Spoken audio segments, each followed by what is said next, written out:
particle is projected at 20 meters per second at an angle theta to the horizontal.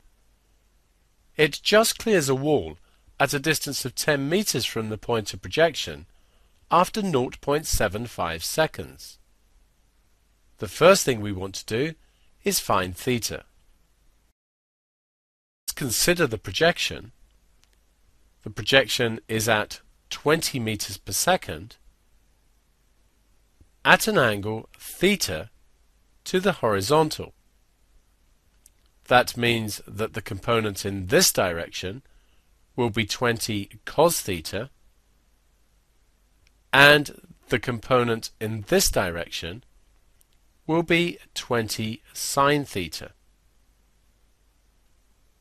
If we consider the horizontal motion, we only have to collect S, U and T. The distance to the wall is 10 meters. The time taken is 0.75 seconds, and the speed in this direction is 20 cos theta. Using S equals UT, we have that 10 is equal to 20 cos theta times 0.75. 0.75 times 20 is 15, so 10 is equal to 15 cos theta. Cos theta is then 10 divided by 15.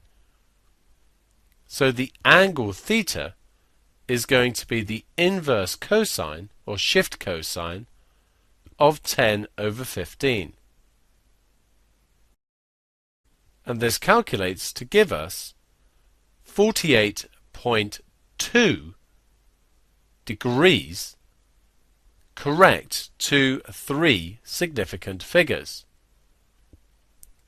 Since subsequent calculations are going to use this angle, I'm storing more than 3 significant figures in my calculator.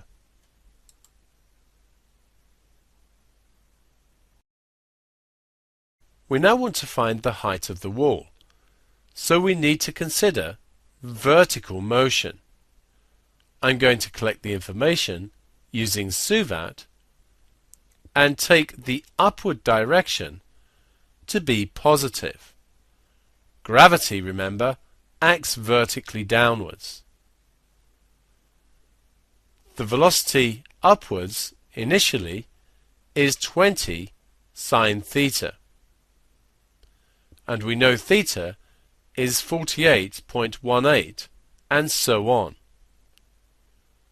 The acceleration is downwards, so minus 9.8 meters per second squared, since we took upwards to be positive.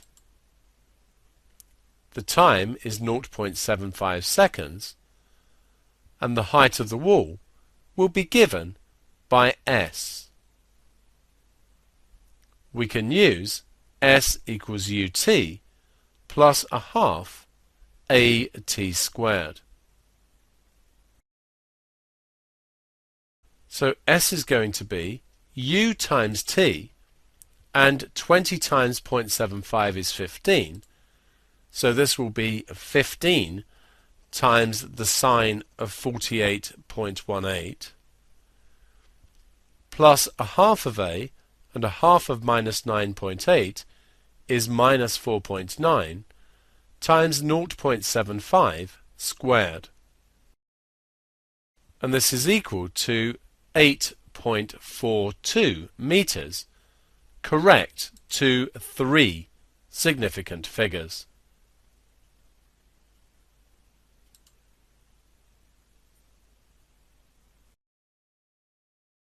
We now want to find the greatest height reached by the particle. Once again, we're going to be considering vertical motion. Collect the information using SUVAT. We want the greatest height. U, we know as discussed, is 20 times the sine of 48.18 and so on, the final velocity will be 0. When the particle reaches its greatest height, it will no longer be travelling upwards. The acceleration is minus 9.8 meters per second squared. Remember minus since we took upwards to be positive. We can use v squared is equal to u squared plus 2as. So 0 squared is going to be 20 times the sine of 48.18 squared. Take away 2 times 9.8, which is 19.6, times s.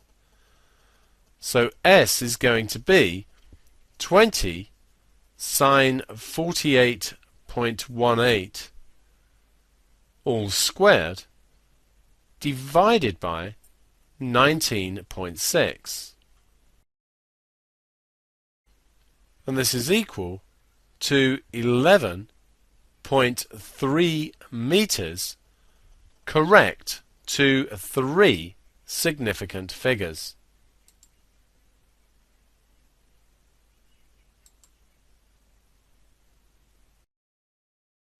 We want to find the distance from the point of projection that the particle lands on horizontal ground. Let's draw a diagram of the situation. Here is horizontal ground. The particle is projected from here and lands here at the same height. Since it's the same height, the vertical displacement is 0. We know the speed in this direction is 20 times the cosine of 48.18 and so on degrees, and in the first instance we need to know the time of flight. In other words, the time between projection and landing. Let's consider first the vertical motion. This is how we'll find the time of flight. We want the times at which the particle has a displacement of 0 from its initial position. We're going to use suvat, of course, and we know the vertical velocity initially is 20 sine 48.18 degrees.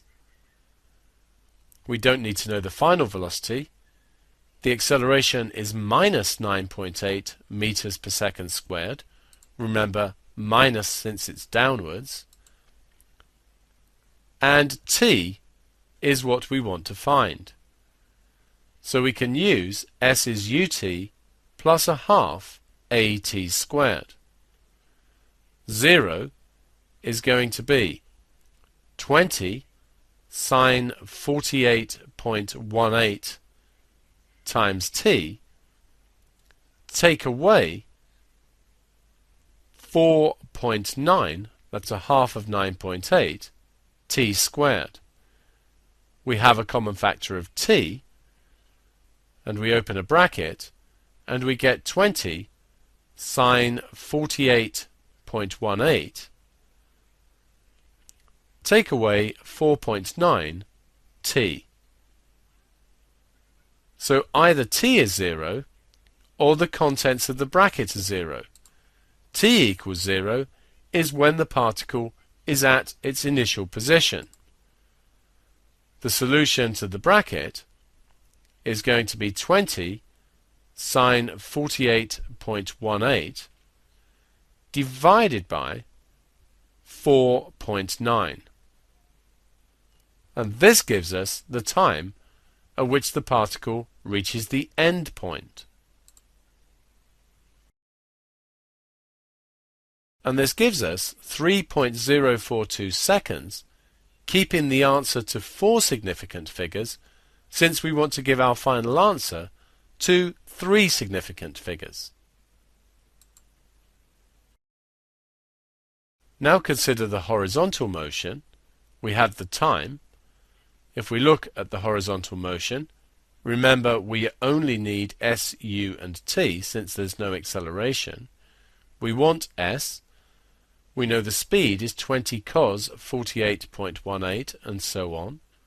And the time is 3.042 seconds. So the distance is going to be ut, which is 20 cos 48.18 times 3.042. And this evaluates to give 40.6 meters, correct to 3 significant figures.